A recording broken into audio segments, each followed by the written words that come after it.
अस्सलामुअलैकुम, महा Sarfaraz here from the platform of study river academy. आज हम जो हमारी प्लेलिस्ट है पर्सनालिटीज़ की, उसका एक लेक्चर डिस्कस करेंगे। आज हम पर्सनालिटी जिनको डिस्कस करने जा रहे हैं वो है सर सैयद अहमद ख़ान।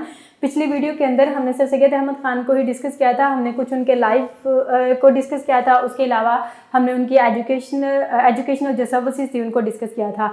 लेकिन आज वाला जो है इसके अंदर, आज वाले लेक्चर के अंदर हम उनकी पॉलिटिकल सर्विसेज, उनकी रिलीजियस सर्विसेज, इसके अलावा उनकी जो सोशल सर्विसेज थी उनको हम डिस्कस करेंगे। तो इससे रेलिवेंट पेपर के अंदर बहुत ज़्यादा क्वेश्चन पूछे जाते हैं, आप लोगों ने इसको ध्यान से सुना है। स्टार्ट करते हैं आज का लेक्चर। सबसे पहले पॉलिटिकल सर्विसेज देख लेते हैं कि मुसलमानों के लिए पॉलिटिकल सर्विसेज क्या थी सर सैयद अहमद ख़ान की। सर सैयद अहमद ख़ान की पॉलिटिकल सर्विसेज के अंदर 3 इंपॉर्टेंट पॉइंट्स हैं। सबसे पहले है असबाब बगावत हिंद, दूसरे नंबर पर है ब्रिटिश इंडियन एसोसिएशन और तीसरे नंबर पर है लॉयल मोहम्मडन्स ऑफ इंडिया। अब मैं थोड़ा थोड़ा इन सब का बता देती हूँ। सबसे पहले असबाब बगावत हिंद। यूँ हुआ था कि 1859 के अंदर इन्होंने एक बुकलेट टाइप दी थी, उसका नेम था असबाब बगावत हिंद।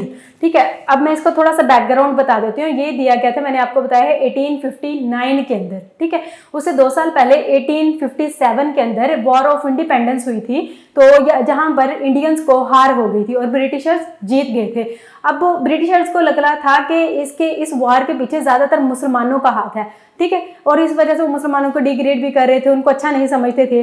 तो सर सैयद अहमद ख़ान ने 1859 के अंदर एक बुकलेट टाइप दिया, उसका नाम था असबाब बगावत हिंद। उसके अंदर उन्होंने बताया कि ये इस वॉर ऑफ इंडिपेंडेंस के अंदर सिर्फ मुसलमानों का हाथ नहीं है, इसके अलावा भी बहुत सारी दूसरी कम्युनिटीज की थी सब कॉन्टिनेंट की जो इस वार के अंदर जिनका हिस्सा है। तो उन्होंने उसके रीजंस भी बताए कि मतलब दूसरी कम्युनिटीज ने भी अगर इस वॉर ऑफ इंडिपेंडेंस के अंदर पार्टिसिपेट किया है तो उसके रीजंस क्या हैं।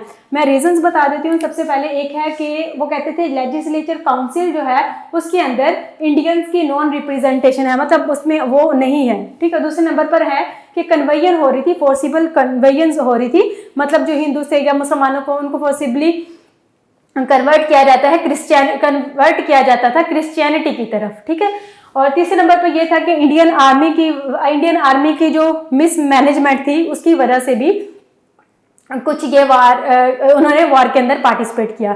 तो इसके अलावा दूसरे भी बहुत सारे फैक्टर्स बताए जो इंडिया के जो रहने वाले लोग थे उनके लिए नापसंदीदा थे या उनको जो तंग करते थे।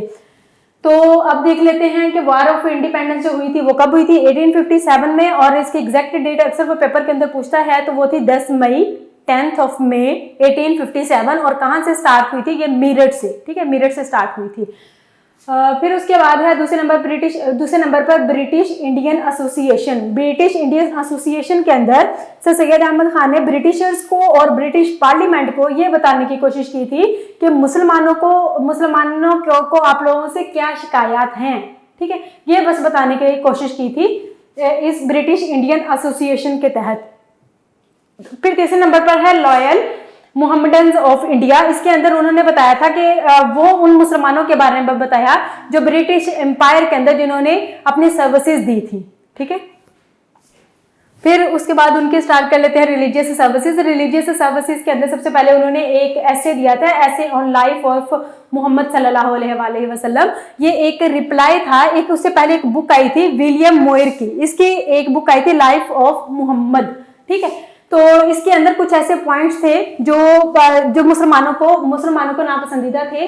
ठीक है, तो उसके रिप्लाई में सर सैयद अहमद ख़ान ने एक ऐसे लिखा था, उसका नाम था ऐसे ऑन लाइफ ऑफ मोहम्मद सल्लल्लाहु अलैहि वसल्लम। ठीक है, उसके बाद है तबीनुल कलाम। इसके अंदर सर सैयद अहमद ख़ान ने क्रिश्चियनिटी और इस्लाम के दरमियान जितनी भी सिमिलैरिटीज हैं उनको बताने की कोशिश की थी। ठीक है, तो रिलीजियस सर्विसेज के अंदर हमने सबसे पहले देखा कि ऐसे ऑन लाइफ ऑफ मोहम्मद सल्लल्लाहु अलैहि वसल्लम, और दूसरे नंबर पर हमने देखा तबीनुल कलाम।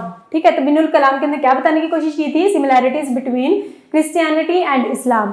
फिर उसके बाद कुछ देख लेते हैं कि इनकी सोशल सर्विसेज क्या थी। सोशल सर्विसेज भी बहुत इंपॉर्टेंट है। सबसे पहले है कि उनका एक तहजीबुल अखलाक आया था, ये आया था 1870 के अंदर तकरीबन। ठीक है, 1870 के अंदर उन्होंने लिखा था तहजीबुल अखलाक। ठीक है, इसमें मुसलमानों की तहजीब के हवाले से था।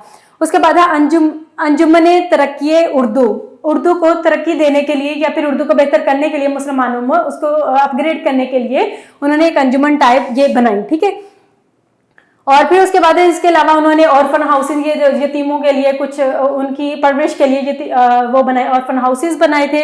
उसके बाद था एक तामे अहले किताब, इसके अंदर उन्होंने बताने की कोशिश की थी, जो एंड वाला है ना, फोर्थ वाला, इसके अंदर बताने की कोशिश की थी कि ये जो हम क्रिश्चियंस के साथ बैठकर खाते हैं, ये इस्लाम में बुरा नहीं समझा जाता, मतलब ये जो है अल्लाह ताला इसकी सजा नहीं देते, मतलब उनके साथ हम खा सकते हैं बैठकर एक ही टेबल पर।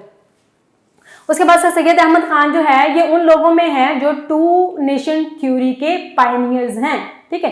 टू नेशन थ्योरी मतलब मुसलमान और हिंदू दो अलग अलग को में हैं, ठीक है।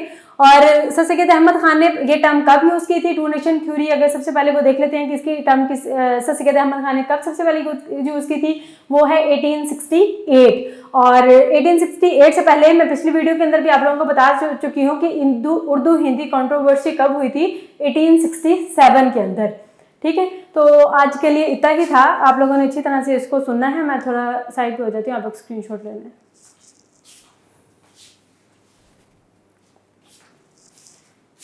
Okay, thank you so much, अल्लाह हाफिज़।